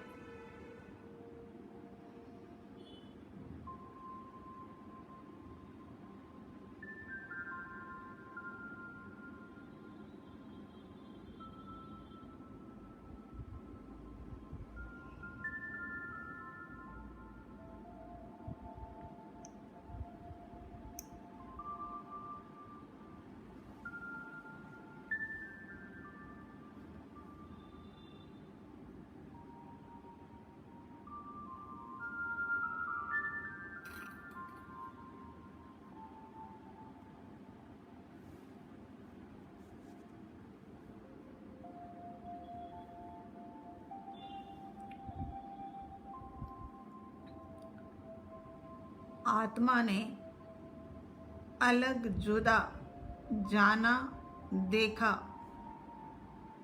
पानी काय के स्वभाव को, पानी काय की तरलता को। उसके बाद आगे अग्नि काय, बाहर की अग्नि में और भीतर की अग्नि में मूलतः कोई अंतर नहीं है, दोनों एक समान है। भीतर की अग्नि के रूप में 98 डिग्री फ़ारेनहाइट से हमारा ये सारा संचालन चलता है। दोनों में मूलतः समानता। एक मिनट के लिए ठहर करके अनुभव करें एक प्रकार की गर्माहट का। साधना का पूरा मार्ग भेद ज्ञान का है। आत्मा जानने देखने वाली एक द्रव्य जो मुख्य द्रव्य, दूसरा देह जिसमें ये सब कुछ है। वर्तमान समय में अग्निकाय को जाने, गर्माहट का अनुभव करे।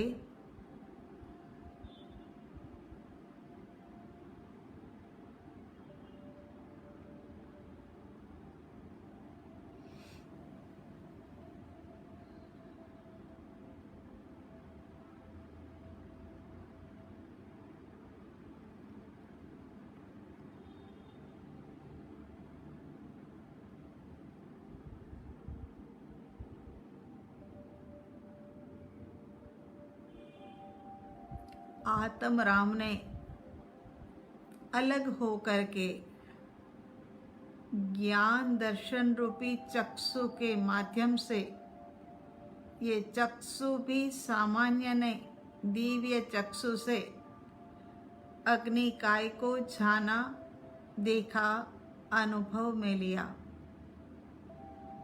आगे बढ़ते हैं। वायुकाय, बाहर के वायुकाय के अंदर में और भीतर के वायुकाय के अंदर में मूलतः कोई अंतर नहीं है, दोनों एक समान है। जैसे कि बाहर में भी वायु, हवा यही जीवन है, लेकिन कभी कभी वायु वंटोड़, आंधी, तूफान के रूप में वैक्रिय स्वरूप धारण करता है। इसी प्रकार भीतर में भी श्वसन क्रिया के माध्यम से हवा आवश्यक है, लेकिन फिर भी कभी कभी क्रोध, विषय, विकार, वासना के अंदर में इंसान गिर जाता है तो श्वासों श्वास में वह वंटोड़ आ जाता है और श्वासों श्वास तेज गति से चलने लगता है। दोनों में एक रूपता। अब ज्ञायक राम, आप तो इनसे बिल्कुल अलग हो, भिन्न हो। जानो, देखो, अनुभव करो।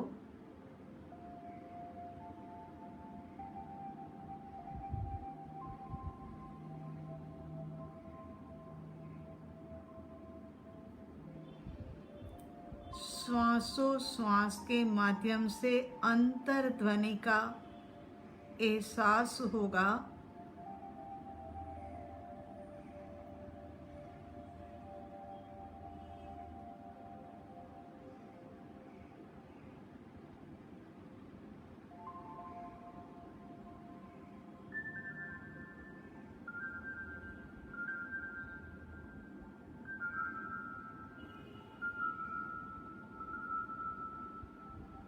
इसके बाद आकाश, बाहर का आकाश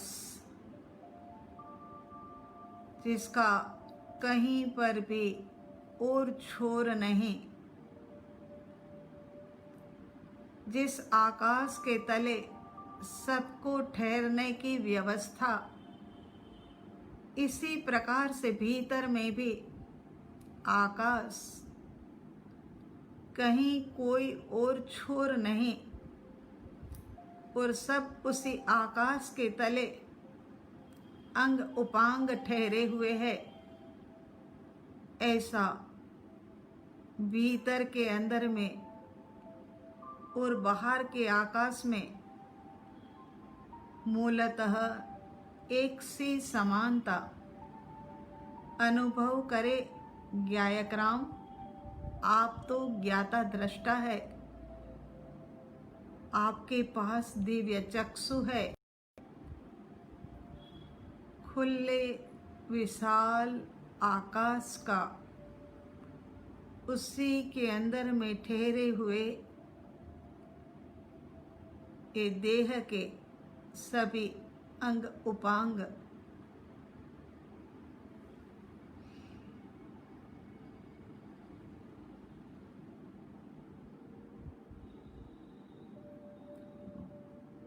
एक प्रकार की विशालता का अनुभव होगा यहाँ।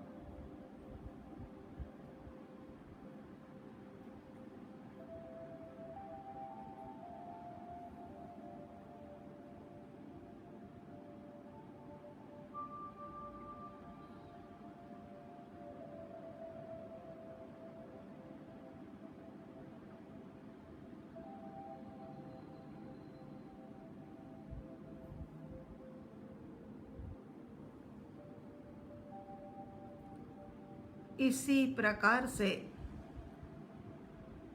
5 तत्व से बना हुआ ये शरीर अब पूरी पूरी स्पष्टता हो गई। मैं आत्मा हूँ, ये मुख्य द्रव्य और कर्म के अनुसार 5 तत्व से बना हुआ ये देह जो नाशवंत है, अशाश्वत है, क्षणिक है, अनित्य है, उसमें अभी एक और विशेषता वनस्पति का है। बाहर की वनस्पति में और देह की वनस्पति में मूलतः कोई अंतर नहीं है, एक समान है दोनों। जैसे कि केस, बाल और नाखून,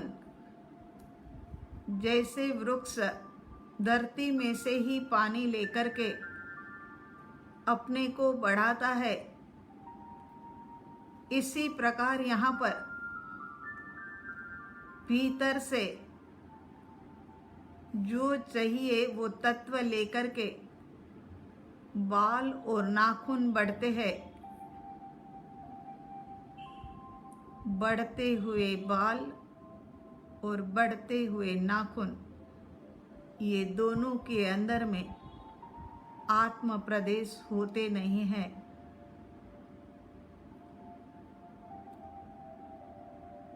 गायक राम, जानो, देखो, अनुभव करो, आपसे बिल्कुल जुदा आप शुद्ध आत्मा, आप अतीन्द्रिय,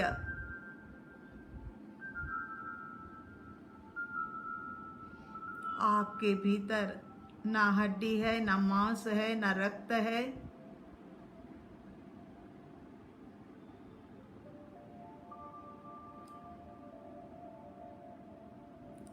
पंच तत्व से जुदा।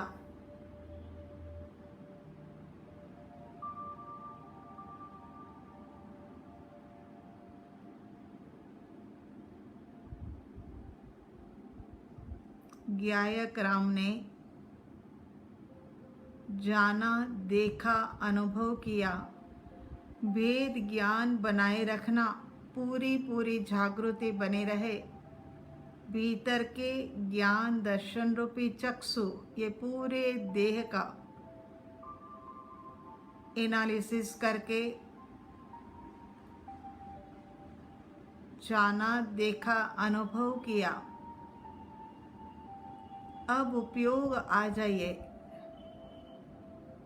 छाती के बीचों बीच में अनाहत केंद्र के ऊपर अब स्व की मुलाकात लेते हैं। स्व को जान लिया था, आज पर को भी जान लिया। अब आगे आगे साधना बढ़ती जाएगी स्व तक पहुंचने की, और अभी इस वक्त स्व तक पहुंचने का पुरुषार्थ करने के लिए उपयोग सब जगह से सिमट जाए। बाहर में सुख शांति नहीं है, मेरा कुछ नहीं है। भीतर आया तो ये देह मेरा नहीं है, मन मेरा नहीं है, वचन मेरा नहीं है, ये कुछ भी मेरा नहीं। मैं केवल एकमात्र आत्मा, ध्रुव, सामान्य, अनंत गुण वाला। छाती से अनाहत केंद्र से उपयोग गहरा गहरा गहरा और सूक्ष्म सूक्ष्म सूक्ष्म होते हुए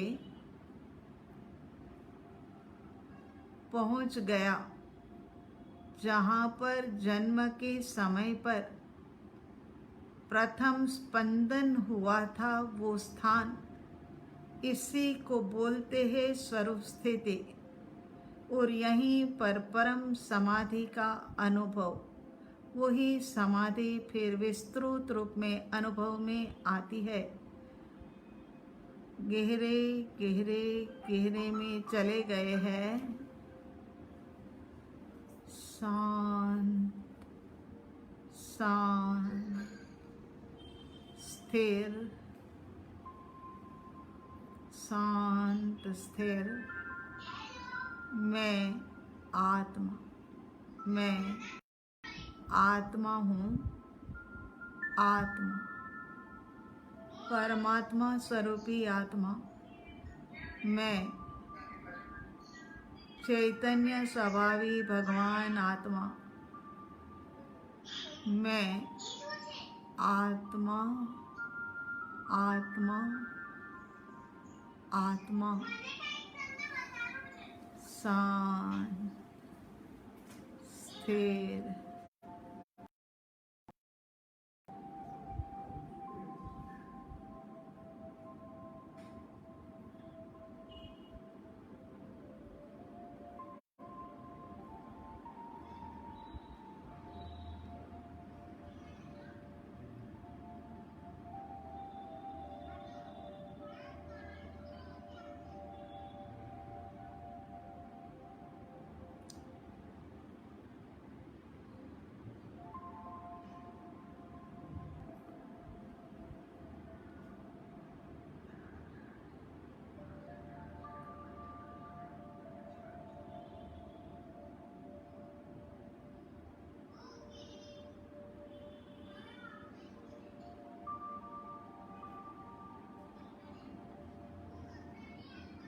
केवल आत्मा, ज्ञान मात्र।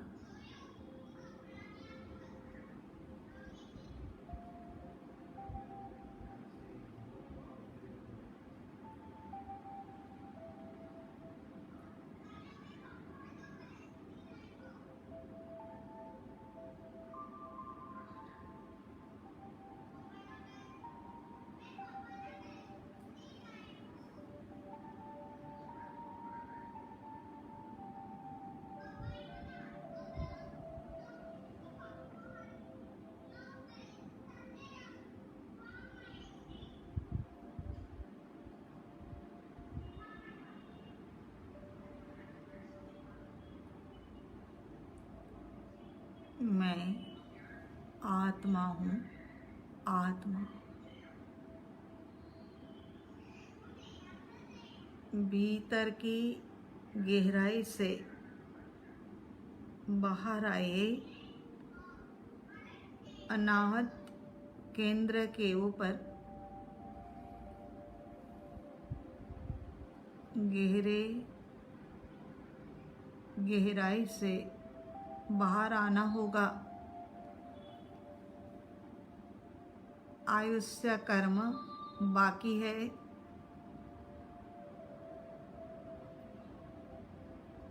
कर्म की धारा प्रबल है। बस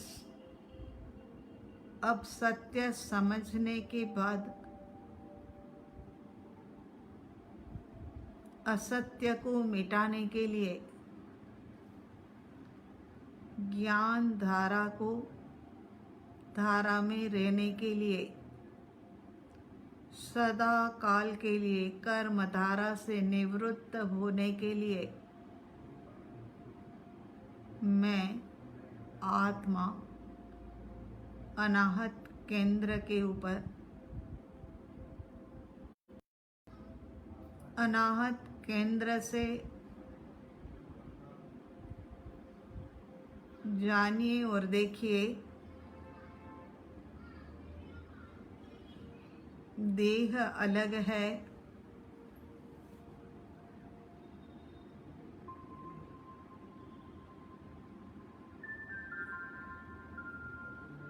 हड्डी, खून, मांस, मज्जा सब कुछ मेरे से जुदा। जानिए, देखिए, अनुभव करिए दिव्य चक्षु से। आत्मराम।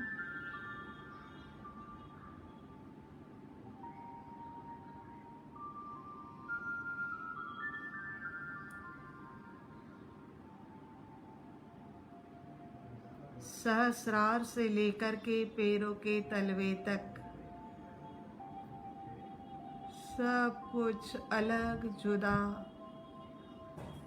अलग जुदा।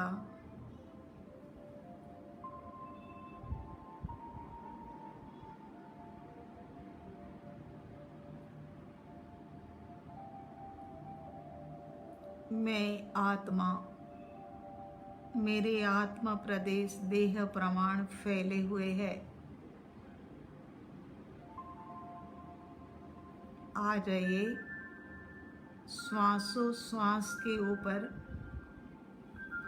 प्रत्येक श्वास भेद ज्ञान पूर्वक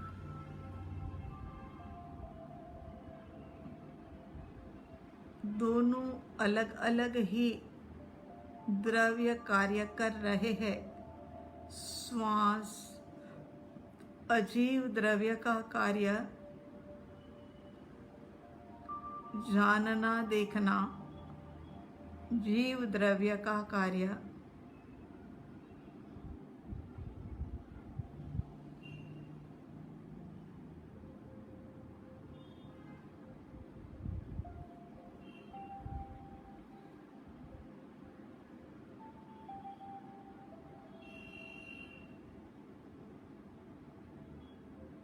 मैं आत्मा, जानने देखने वाला,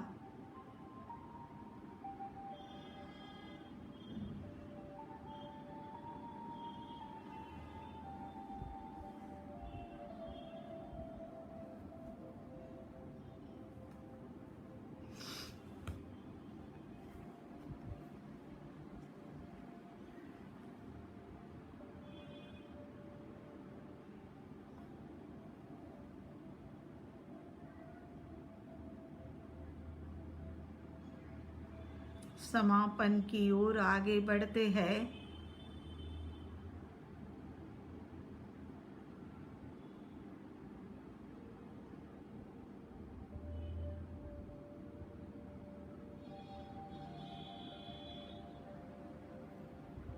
बाह्य दर्शन से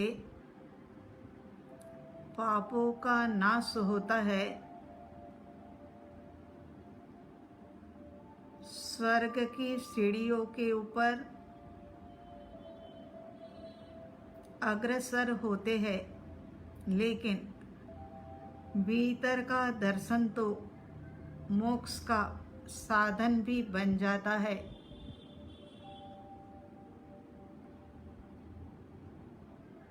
दर्शनम देवदेवस्य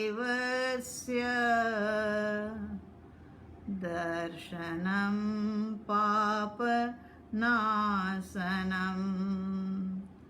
दर्शनं स्वर्गसोपानं दर्शनं मोक्षसाधनं दर्शनात् दुरितध्वंसी वन्दनात् वाञ्छितप्रद पूजनात् पुरकश्रीणां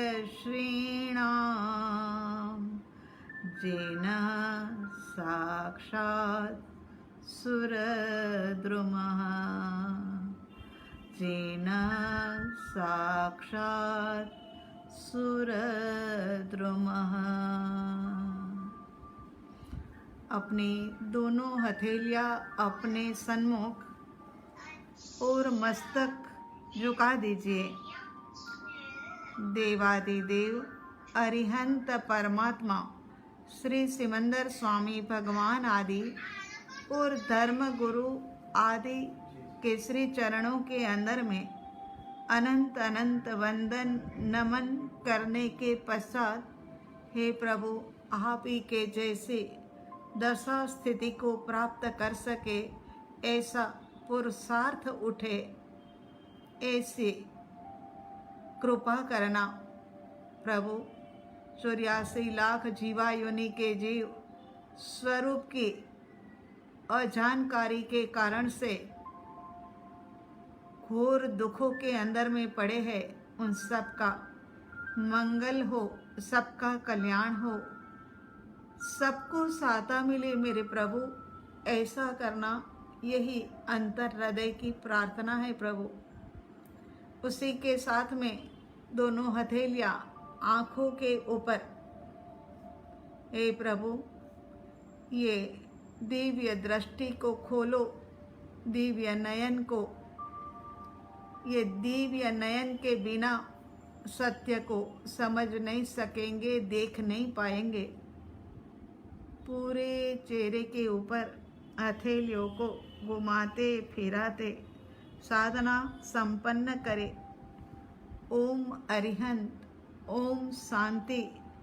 84 लाख जीवा योनि के जीव के अंदर में विद्यमान शुद्ध सत्ता को मेरा कोटि कोटि प्रणाम, कोटि कोटि प्रणाम स्वीकार करे।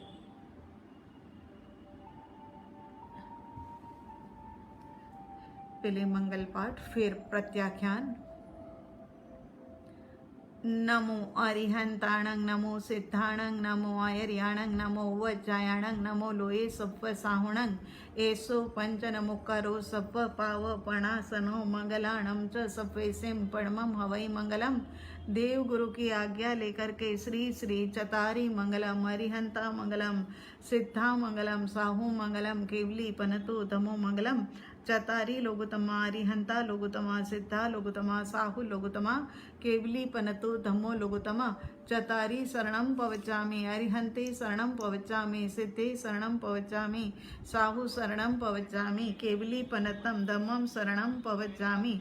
चार मंगल, चार उत्तम, चार शरणा, आनंद करना, सर्व कार्य सिद्ध करना, अवर शरण नहीं कोई, जो भव्य प्राणी करे आराधना, उनका सदा ही मंगल होय। उपसर्गा क्षेम यान्ति, छिद्यन्ते विघ्नवलय, मनः प्रसन्नता मेति, पूज्यमाने जिनेश्वरे, सर्व मंगल मांगल्यम, सर्व कल्याण कारणम, प्रधानम सर्वधर्मानां, जैनम जयति शासनम, जैनम जयति शासनम। शांति शांति सर्वत्र शांति। प्रत्याख्यान। उपवास का देव गुरु की आज्ञा लेकर के आज के उपवास का पचखान। तेविहम पी आहरम पचखान अश्नंग खाइमंग साइमंग अनथ भोगण स सागरणंग स समाई वत्यागरणंग महत्रागरणंग अप्पाणंग वो सिरे, अप्पाणंग वो सिरे। सबको साता है ना? जहाँ तक लगता है कि ऑस्ट्रेलिया में भूमिका के 28 करने के भाव है और आज दूसरा उपवास उनका होगा। यदि सुन रहे होंगे तो उनको पता लग जाएगा। आज दूसरा उपवास है, कल सौरभ का भी था और उनका भी था। वहाँ पर रह कर के करना ये सच में ही बहुत ही बड़ी बात है। उनकी तपस्या की खूब खूब अनुमोदना करते हुए तीनों जनों ने 8 दिन के लिए सब जगह की, स्कूल की, ऑफिस की, सब कार्य की, सब छुट्टी लेकर के घर में पर्युषण पर्व पूरी जागृति के साथ मना रहे हैं। ये कितनी अच्छी बात है कि एक सिंधी परिवार होकर के जैन दर्शन के प्रति का इतना अहोभाव रखना। ऐसे ही भव्य जीव बस जल्दी से तैर जाते हैं। उसके बाद आइम्बिल का पचखान, देवगुरु अम्बाला के अंदर में राज प्रभु के भी काफ़ी लंबी तपस्या चल रही है।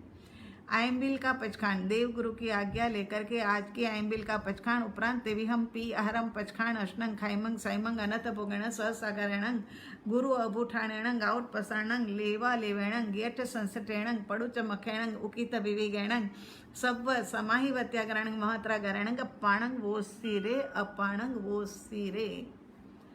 उसके बाद में एकासने का बियासने का पचखान देवगुरु की आज्ञा लेकर के एकासने बियासने का पचखान उपरांत देवी हम पी अहरम पचखान अष्टंग खाइमंग साइमंग अनत भोगेण सहसागरणंग समाई वत्यागरणंग महत्रागरणंग अपाणंग वो सीरे अपाणंग वो सीरे। बाकी सब तप त्याग का पूरा पूरा भाव बना के रखना। सब व्यक्ति अपने आप के अंदर में सीमित होकर के रहे। अगर तपस्या नहीं कर सकती हो तो कम से कम द्रव्य में चलाए, हर तरह से मतलब अपने को संक्षिप्त करे। और क्या है कि कंदमूल और हरी सब्जी वगैरह का प्रत्याख्यान ले लेवे। यदि लेना है अभी हम दे देते हैं। 8 दिन के अंदर में 1 दिन छोड़ करके 1 दिन स्नान करने का, सिर नहीं धोने का, ये सब पचखान जो जितना कर सकते हो इतना कर लो। ये मनुष्य बहुत दुर्लभ है, इसी में ही हो सकेगा। तिर्यंश गति के जीव देखो दरवाजे के बाहर बैठे मगर ये सुनने के लिए नहीं आ सकते हैं, समझने के लिए नहीं आ सकते हैं। ये जन्म मिला है, ये समझ मिली है तो संक्षिप्त करो अपने को तो अंदर के अंदर में और विस्तार हो पाएगा। सबकी अपनी अपनी धारणा के हिसाब से करे मी बनते धारणा पचखान जाओ हम पजवार स्वामी दुणंग तिवणंग न करे मी नकार वे मी मानसा वैसा कैसा तस्पन ते पड़ी कमा मी निंदा मी गरिया में अपाणंग वो सिरे अपाणंग वो सिरामी। ठीक है, सबको जय जिनेंद्र कहते हुए फिर मिलते हैं।